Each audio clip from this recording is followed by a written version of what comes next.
I've taken a ton of heat this week for a video that I did where I say, do not get married if you don't have a backup plan.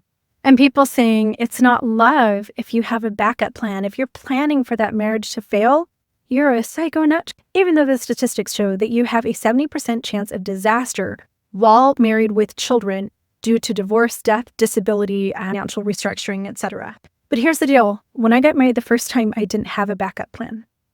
And that is why a couple weeks after our wedding, when my husband came home to find that his non-meat eating wife had put tofu in the capellini primavera that I had made for dinner that night, he threw a plate across the kitchen at me, then left to go get Taco Bell for himself after a huge, violent blow-up. That is why, instead of telling him it's over, walk out the door, leave, I cleaned up the broken pieces of the plate, threw his pasta in the garbage, sat down and ate alone, and made sure that I had a smile on my face when he came home that night, because I had nowhere to go. And why one Saturday morning, when we were doing some housework together before going somewhere for the day, when he went through my closet and pulled all of my clothes off the shelf and threw them onto the floor because I hadn't folded them crisp enough for his standards, instead of telling him to get the hell out or packing those clothes and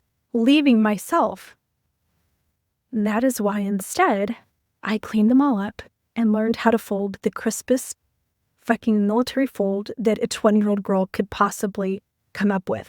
I didn't have a backup plan. And that is why one night, as one of our babies screamed uncontrollably, I simply sat and watched as he swaddled the child as tight as he could, cut the tip off the nipple of his bob, and squirted him in the face with it, screaming violently for me to stay back or he would hurt me.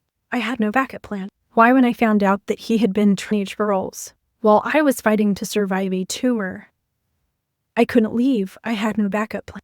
And when I finally kicked him out, after 24 years of terror in 2018, and he took my home, all of our money, my vehicle, my kids, my job, my dog, my everything.